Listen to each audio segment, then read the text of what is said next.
seres humanos mentem.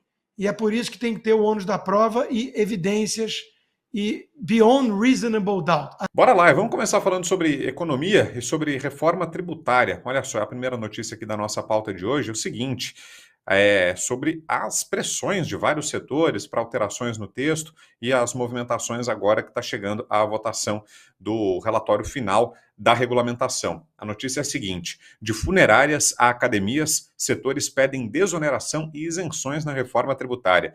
Relatório produzido pela Comissão de Assuntos Econômicos será entregue pelos senadores Alci Lucas, do PL do Distrito Federal, após o segundo turno das eleições. O setor imobiliário tem a certeza de que, no final das contas, será um dos setores que terá tributação efetiva maior para compensar outros setores que terão redução.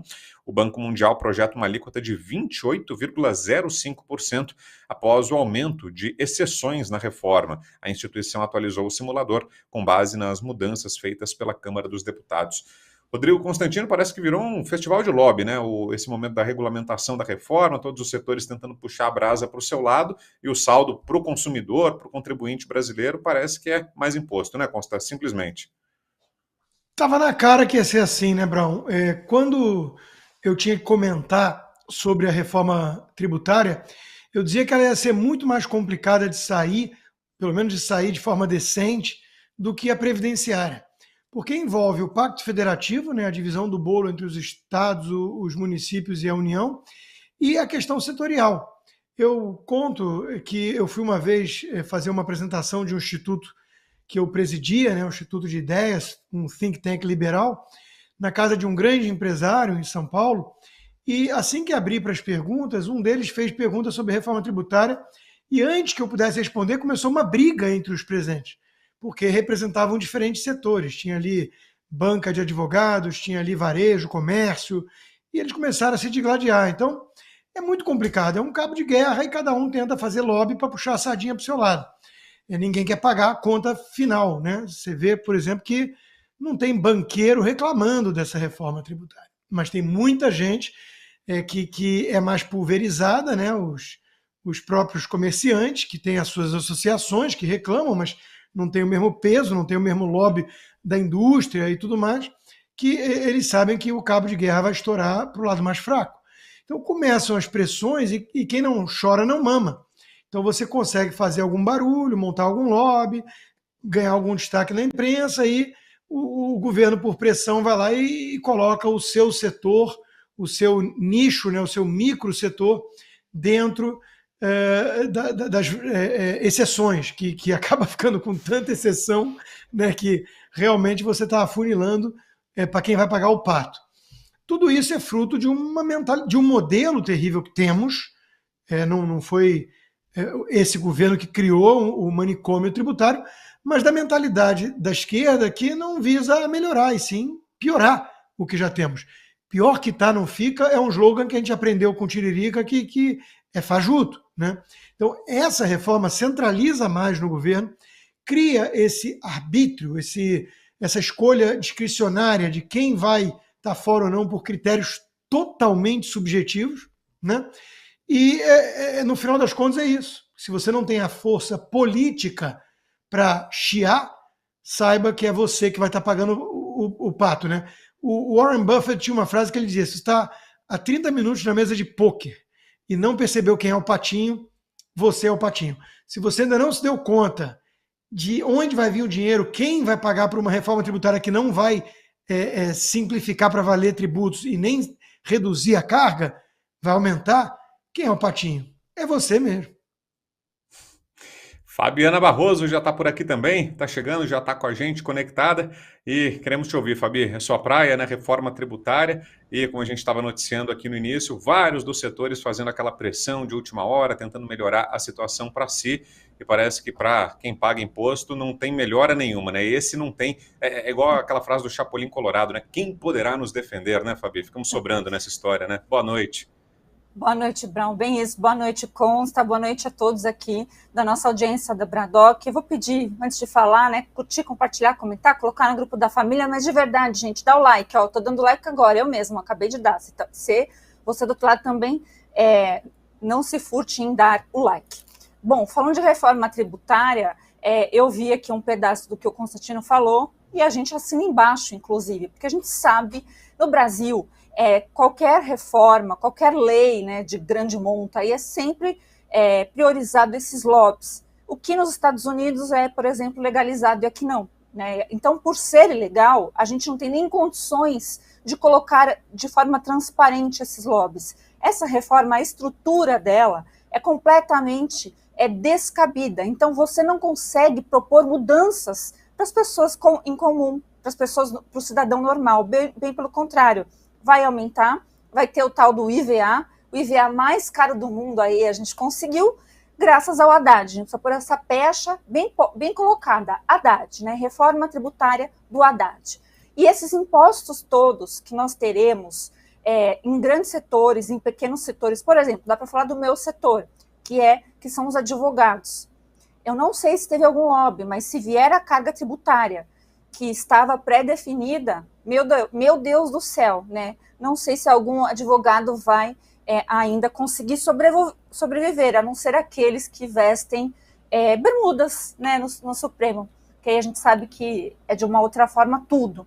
Mas para nós, Brown, o leão, né, esse leão, que é um leão mesmo, ele vem com tudo, coloca o cidadão na dívida ativa e faz com que você perca até aquilo que você não tem. Então, dívida tributária é pesadelo, desde o cidadão comum até o empresário e o grande empreendedor. Né? Tributo, só não vou dizer igual os anarcocapitalistas, que é roubo, mas no Brasil passa a ser. Agora, constatar em cima desse comentário da Fabi, fiquei com a curiosidade, né? A Fabi lembrou que aí nos Estados Unidos o lobby é legalizado, né? Como é que é essa experiência para você que está aí? Se é favorável a esse modelo? Será que para o Brasil funcionaria? O que acha, Consta? Isso é uma boa questão.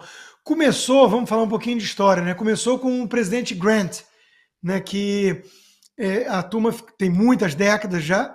A turma ficava no lobby do hotel onde ele ficava, né? Esperando os funcionários, os assistentes do governo descerem, passarem por ali pelo lobby para poder encurralar e pressionar e tentar puxar a sardinha, convencer, persuadir. Eu vejo da seguinte forma, Brown, você tentar direcionar as políticas públicas para algo que você veja como vantajoso, como interessante para o seu setor, para o seu negócio, para a sua empresa, é do jogo. É evidente que é do jogo. Nós temos uma política muito controversa, né, de que o STF acabou sendo ali a última voz, e eu acho que foi uma decisão equivocada, de banir, por exemplo, financiamento de empresa para campanha, né? E isso gerou o quê? A estatização total da política, os partidos viraram de vez negócios ou negociatas de caciques, né, que tratam aquilo como um business, e acabou sendo pior. Né? Então, eu prefiro a transparência nesse caso, porque a natureza humana sendo o que é e o mecanismo de incentivos sendo o que é, um Estado que tem muito poder, o Estado dá uma canetada, ele garante subsídios para um setor, ele aumenta tarifas de importação de um certo insumo. Então, é óbvio que talvez o cerne da questão seja isso. Né? O Estado hipertrofiado tem poder demais e ingerência demais na economia. Se você quer atacar o mal pela raiz, é reduzir o papel do Estado na economia em geral. Agora, o Estado tendo essa ingerência toda, é natural que todo mundo vá bater a porta e tentar pressionar e vender o seu peixe, digamos assim. Eu dou um exemplo, né? E para mostrar de onde vem a distorção. O BNDES é um bicho enorme que garante uma taxa de juros subsidiada, que é o sonho de todo mundo. Ora, em alguns casos, para não dizer muitos, faz mais sentido o empresário ficar investindo em lobby, batendo na porta e oferecendo, aí sim, recompensas ilegais, propina, corrupção, para amigos do rei, do que investir em produtividade para competir no mercado. Porque uma decisão favorável dessas de algum tecnocrata garante a sobrevivência dele, enquanto que competir é muito difícil. Então, as pessoas têm que entender que o problema maior está na hipertrofia e na ingerência do Estado na economia. Se você quer reduzir lobby, não adianta proibir o lobby vai continuar acontecendo de forma ilegal. Você tem que reduzir o Estado. E você, Fabi, o que acha? Bom, essa explicação do Constantino foi bem clara. E para mim também é no mesmo sentido, porque realmente você não ter, né, não permitir o lobby, isso não faz com que ele não exista. Ele existe desse jeito que eu falei, né? Você não tem como controlar, você não tem nem mesmo como nomear. Por exemplo, eu não acho ilícito, de verdade, Brown, se a gente pegar uma certa categoria em nome de tal interesse e conversar com os nossos legisladores, eu não vejo nenhum problema nisso.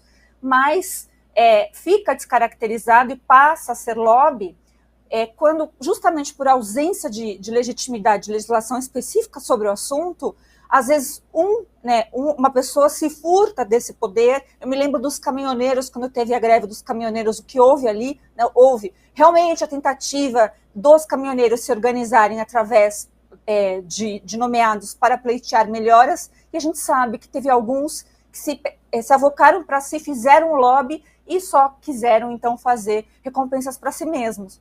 Então, a gente vê isso, consequentemente, todos os dias lá em Brasília. Então, se realmente o Estado fosse menor, se a gente tivesse mais liberdade, leis trabalhistas também mais claras, mais objetivas, e não sei nem se a gente vai falar a respeito, mas, por exemplo, hoje teve uma fala do ministro Alexandre de Moraes que eu concordei, que ele fala sobre a PJ, né, a pessoa jurídica, e como deve ser tratada, que tem a ver esse assunto que a gente está falando também, que ele diz que quando a pessoa aceita, né, a pejotização, ela aceita as regras. Então, se ela for para frente contra aquela empresa específica, então ela teria que pagar todos os tributos. Eu concordo com nesse sentido. Então, olha, isso é milagre, estou concordando com o ministro Alexandre de Moraes, porque são falas coerentes, é isso mesmo. Aí você vê, né, a diminuição, inclusive do poder estatal, e a pessoa que é empreendedora, que é o PJ, ela vai ter incentivo, né, de ser PJ, porque quando recolhe, ela também recolhe INSS para si mesma e etc. ISS também.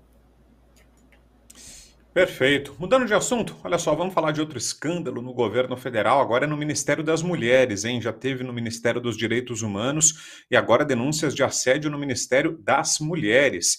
Denúncias de assédio moral e racismo vieram à tona. A ministra Cida Gonçalves e a número 2 da pasta, Maria Helena Guarese, foram citadas em 17 relatos de servidoras e ex-servidoras da pasta, ouvidos pelo site Alma Preta, que é um site ativista de esquerda e que reportou essas denúncias contra a ministra das Mulheres, Cida Gonçalves. Vou inverter a ordem, começar aqui com a mulher da bancada, Fabiana Barroso. Fabi, mais uma contradição aí, né, do governo que dizia que voltaria a defender as mulheres, os direitos humanos, e é justamente nessas pastas que estão surgindo escândalos como esse, né, de assédio sexual, moral, racismo. Que tal, hein, Fabi? Olha, é sem palavras, né? A gente vê uma quantidade absurda de denúncias, lógico, todas elas têm que ser apuradas? Tem, a gente já sabe, a gente não é daqueles que legitima só por alguém dizer, né? Tudo tem apuração, a gente sabe também como funciona, existe uma indústria aí atrás, mas não dá para negar que são muitas evidências em vários ministérios, né? Já tivemos aí no Ministério da... Gente, me deu um branco total, desculpa, Os direitos gente, humanos, hoje né? Obrigada, obrigada, Brown. Vou melhorar. No Ministério dos Direitos Humanos, e agora a gente tem também, né, essa denúncia em massa também do Ministério das Mulheres. É vergonhoso porque a gente não vê nem Lula, nem Janja, nem ninguém lá que se intitula como alguém que poderia dizer a respeito dessas sandices que ocorrem no governo Lula, dar qualquer declaração que não seja praticamente falar que não é bem assim, que não é aquilo, como se fosse aquela velha máxima, né? É do amigo do meu pai, mas esse ministério é do governo Lula, então vamos também colocar a peste do governo Lula. Fala, Consta. Bom, notícia aqui do Estadão. Programa de 58 milhões de reais para cultura beneficia ONGs ligadas a assessores de ministério e petistas. Por que eu trago essa notícia que eu acabei de receber nesse tema? Porque está tudo interligado. Isso é uma farra.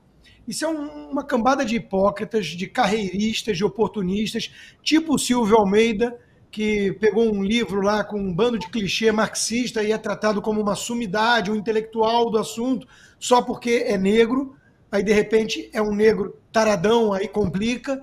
Então, briguem entre si representantes de falsas minorias. Porque esses movimentos de minorias, o ministério que nem devia existir cá entre nós, nem o de direitos humanos, nem o de mulher, e nem o de indígena, e nem o de nada disso. Que tal o direito do ser humano?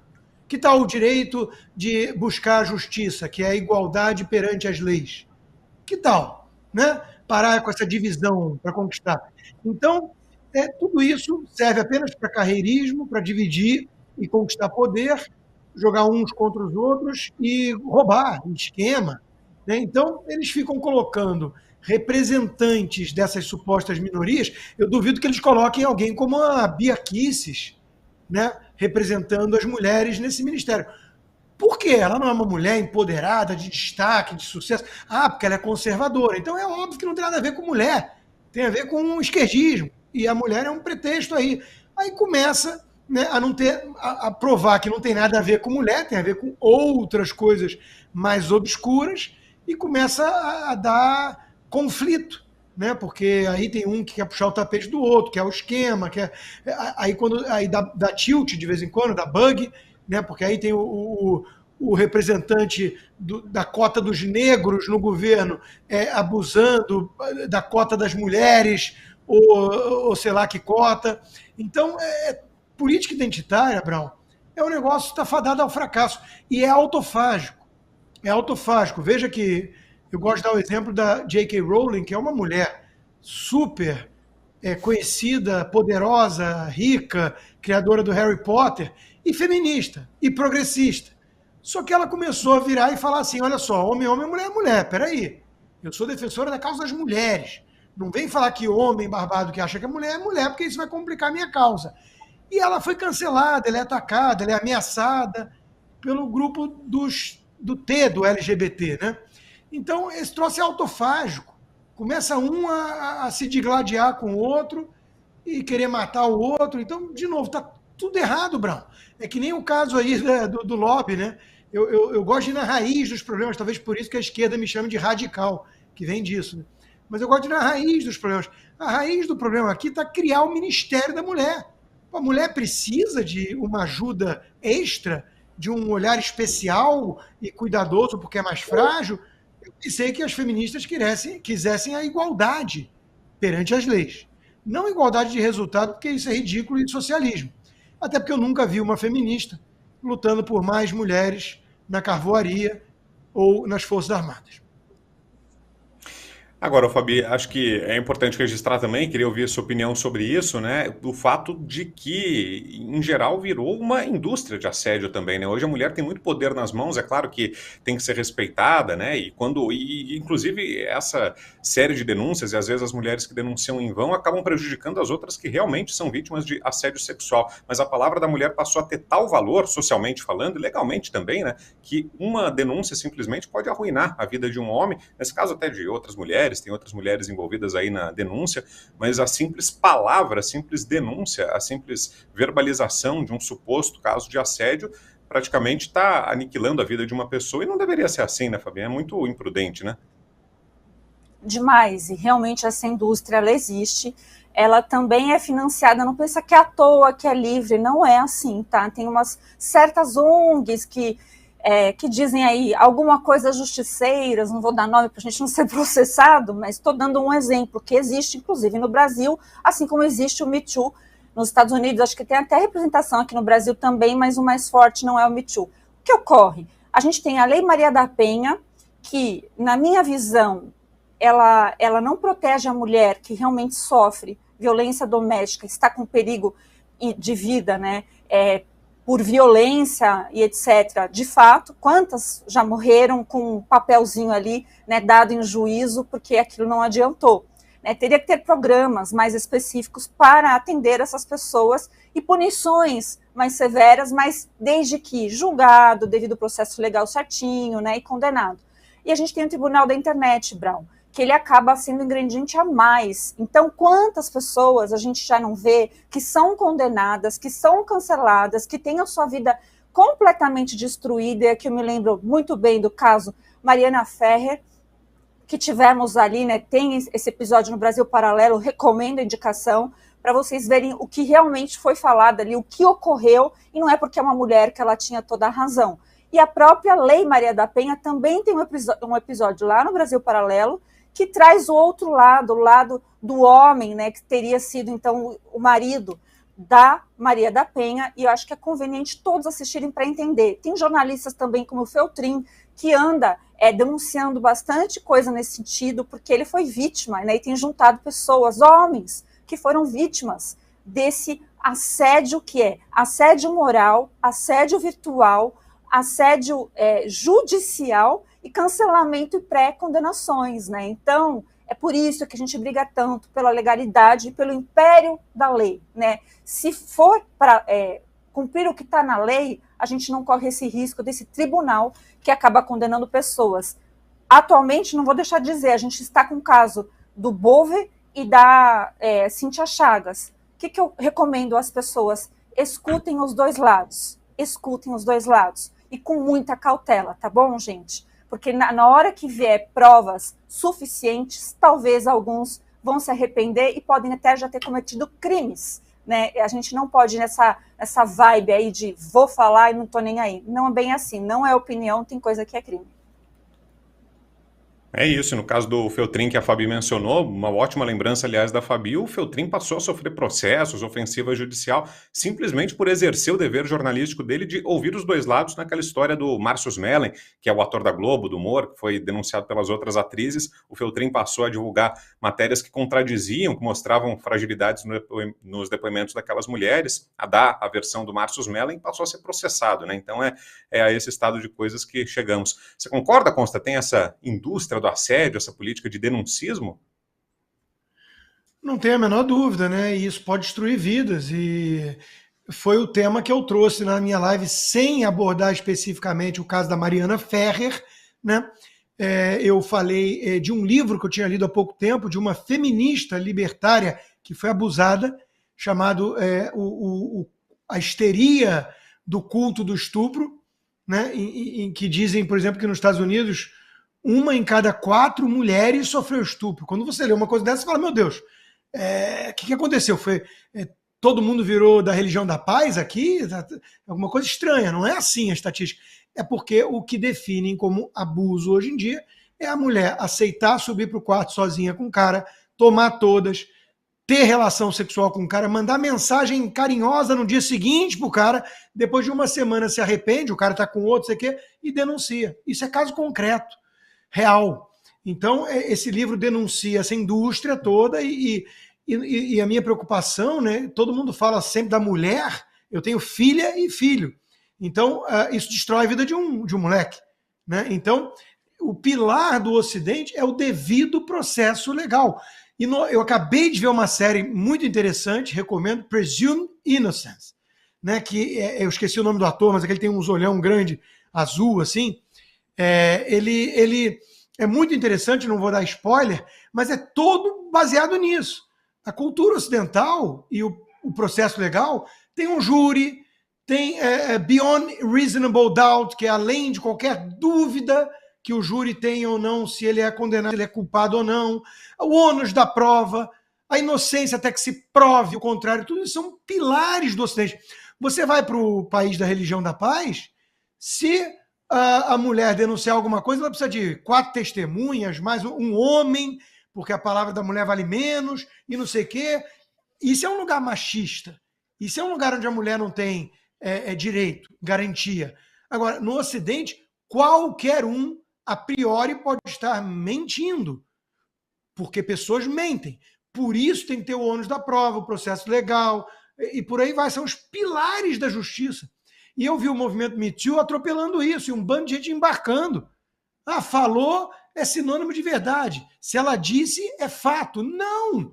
Olha o Neymar, olha muita gente aí que teria a vida destruída por conta de falsas denúncias. Então, de novo, né? Seres humanos mentem.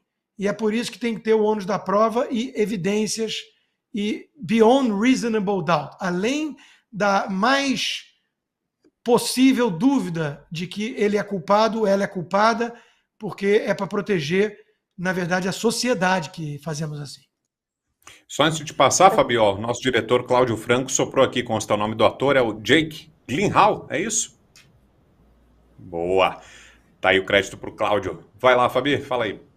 Eu queria aproveitar, porque tem a ver com esse tema, e trazer um caso que está ocorrendo agora, nesse exato momento, que é o caso da Ana Carolina, que é a mãe da menina, né, aquela menininha que foi infelizmente atirada pela janela da família Nardoni. A Ana Carolina foi eleita a vereadora mais votada aqui em São Paulo. E que a esquerda está fazendo, gente? Essa esquerda que diz que é a favor das mulheres, etc., está dizendo que ela está usando a causa, né, a morte da menina, para campanha política ou para um objeto político. Sendo, gente, que essa mulher, ela ficou calada por vários e vários anos. Hoje ela tem uma outra família, ela tem filhos, ela é uma outra pessoa e a bandeira dela é justa, é lícita, mesmo que ela diga sobre isso, porque vítimas verdadeiras, e essa mãe foi, ela sabe a dor do próximo, então ela pode realmente fazer, inclusive, políticas públicas ao respeito disso. Então, veja como é uma hipocrisia e uma aberração. Então, deixo aqui a minha solidariedade à Ana Carolina, mãe da Isabela, que não merece passar por isso depois de tantos anos e depois de tanto sofrimento com aquele absurdo que foi o caso dos Nardones.